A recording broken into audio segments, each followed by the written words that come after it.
For today's video, we'll be taking a look at AMD's newest Zen 5 gaming processor offering, the Ryzen 7 9800X3D. It sure has big shoes to fill, being the successor to the Ryzen 7 7800X3D, which is undisputedly the best gaming processor currently available on the market. We'll run through the specs of the 9800X3D, unbox it and run some benchmarks to see how it stacks up against the 7800X3D that it replaces. The big question here is, can this processor inherit the 7800X3D's crown as the best gaming processor? Let's find out. In terms of specs, the 9800X3D, like its predecessor, is an 8-core part with 16 threads, with key differences being that the 9800X3D is built on the Zen 5 architecture and utilizes AMD's new 2nd Gen 3D V-Cache technology, where as per the animation on the screen, the said 3D V-Cache sits beneath the Zen 5 CCD. This is in contrast to the 7800X3D and the 5800X3D, where the 3D V-Cache is layered on top of the CCD. With the 3D V-Cache now being located beneath the CCD, the 9800X3D's core complex is better able to interface with the processor cooler, thereby paving the way for faster base clocks and boost clocks as compared to the 7800X3D, and for the first time ever with a X3D offering full overclockability. Moving on, as can be seen on the screen, the 9800X3D has a 5.2 GHz boost clock and 4.7 GHz base clock, representing a 200 MHz and 500 MHz bump in boost clock and base clock respectively over the 7800X3D, while still maintaining the same 96 MB of L3 cache and 120 watts TDP as its predecessor. That said, it's worth pointing out that the TJ Max for the 9800X3D is now 95 degrees Celsius, as opposed to the 7800X3D's TJ Max of 89 degrees Celsius. And with that, let's get on with unboxing the 9800X3D and getting it all set up in a test bench for benchmarking purposes.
To put the 9800X3D through its paces, I've set up a test bench with the following specs that can be seen on the screen, where I'll also be using my own personal 7800X3D so as to see how the 9800X3D stacks up against its predecessor.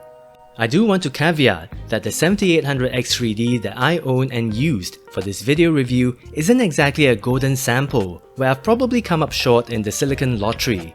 Now, I've benchmarked this particular 7800X3D previously on other motherboards, and it tends to score on the lower side of things for a 7800X3D. Just something to bear in mind when comparing the results against the 9800X3D sample that was supplied to me by AMD for this review.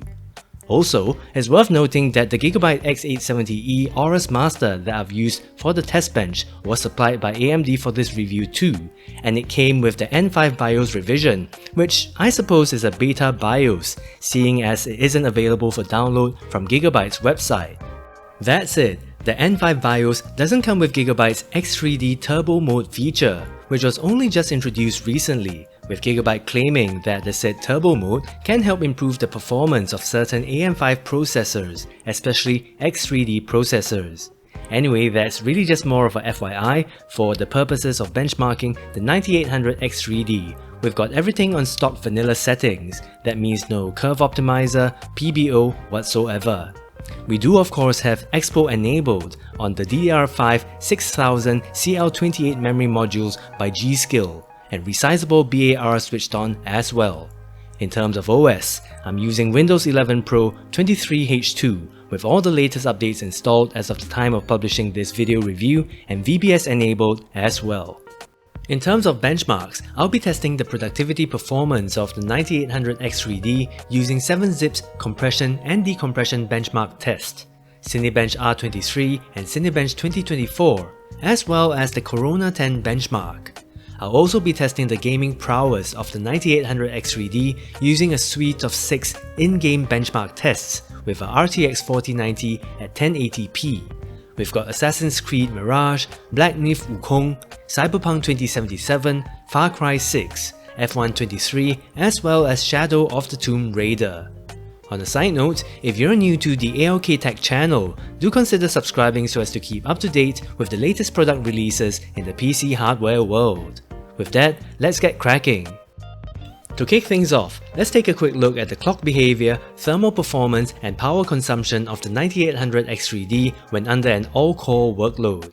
While running Cinebench 2024's multi-core test, the 9800 X3D ran at around 5.17 GHz across all cores, achieving an average temperature of 90.8 degrees Celsius, a low of 83 degrees Celsius, and a high of 92.4 degrees Celsius, all while achieving around 145.7 watts of power draw on average when looking at the CPU package power metric via Hardware Info 64. Just as a gentle reminder, these results were achieved while using a Thermalright Phantom Spirit 120 SE ARGB CPU air cooler. And with that, let's take a look at the 7-Zip compression and decompression test results. We're off to a good start, where the 9800 X3D is 16% faster than the 7800 X3D when it comes to compression scores, and 15.3% faster than the 7800 X3D when it comes to decompression scores. Moving on to Cinebench R23, we see that the 9800 X3D attains a multi-core score of 22,965 as compared to 17,173 with my 7800 X3D. Again, bearing in mind I probably lost out on the silicon lottery for my 7800 X3D when buying it from retail, as 7800 X3Ds can score around 18,000 points on stock settings for Cinebench R23's multi-core test. From the internet, I've seen several similar reports of owners of 7800 X3Ds scoring anywhere between the high 16,000 points region to 17,000 points region. In any case, this is a test of stock settings with no curve optimizer whatsoever, and the results represent a 33.7% bump in performance gain with the 9800 X3D over the 7800 X3D. For single-core scores, the 9800 X3D scored 2,087 points, marking an 18.8% improvement over the 7800 X3D score of 1,757. With Cinebench 2024, the 9800 X3D achieves a 27.9% performance gain over the 7800 X3D for the multi-core test with a score of 1,347 points, and an 18.9% performance gain over the 7800 X3D for the single-core test with a score of 132 points. Rounding off this section on productivity benchmarks, the 9800 X3D is 41.1% faster than the 7800 X3D for the Corona 10 benchmark. On the whole, with the 9800X3D, it does look like we're getting pretty decent performance uplifts when it comes to productivity applications when compared to the 7800X3D. For gaming performance, first up, we've got Assassin's Creed Mirage. We're using the game's built-in benchmark tool on the 1080p resolution at the high preset with upscaling disabled. The 7800X3D actually beats the 9800X3D in terms of average FPS, representing a 0.8% performance regression by the 9800X3D, which is a bit of a bummer.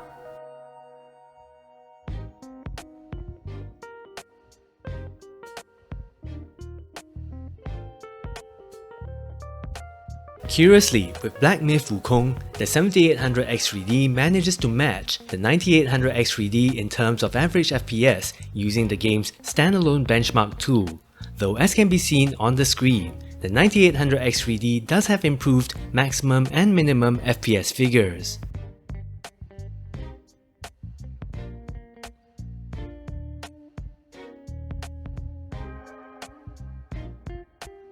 Moving on to Cyberpunk 2077, things are looking pretty good, where the 9800X3D attains a 15.1% improvement in terms of average FPS as compared to the 7800X3D, with similar gains to be had in terms of maximum and minimum FPS figures too.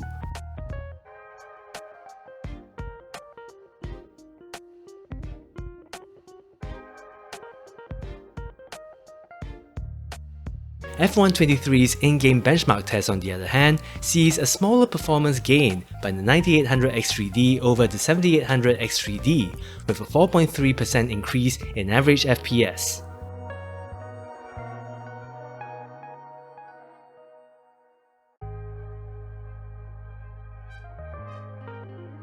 For Far Cry 6, the 9800X3D beats the 7800X3D handily with a 28.6% increase in terms of average FPS, scoring 270 FPS on average versus the 7800X3D's 210 FPS.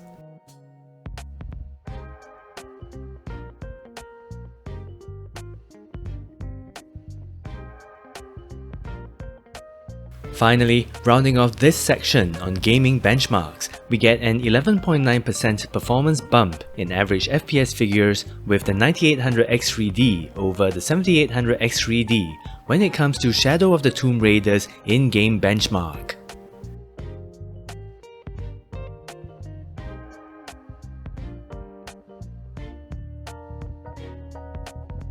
To sum up, the 9800X3D seems to be a worthy successor of the 7800X3D that it replaces, where for the most part, we get nice double-digit performance gains across the board when it comes to both gaming and productivity performance, except for a handful of game titles where I did observe some minor regression. This is very much in line with AMD's internal benchmark data.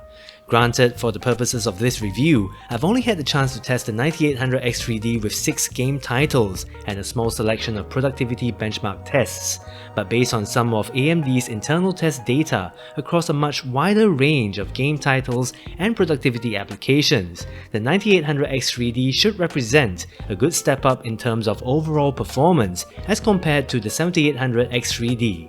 I'm sure that in time to come, we'll have more data points to confirm this as more tech reviewers give their takes on the 9800X3D's performance in due course.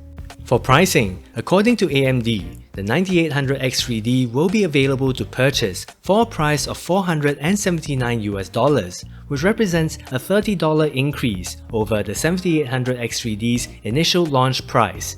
But it really remains to be seen how the value situation will be like, especially with Intel's Arrow Lake Core Ultra 200S series of processors bombing at launch due to their lackluster gaming performance, and prices of the 7800X3D increasing at retail over the past few months due to what is likely a drop in supply and an increase in demand. I guess we'll just have to wait and see how the pricing situation evolves in the coming weeks before forming an opinion on the 9800X3D's value.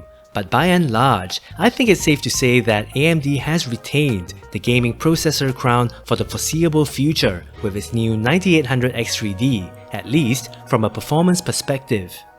With that, thank you so much for watching, hit the like button and get subscribed if you've enjoyed this video, and I'll catch you guys around the next time.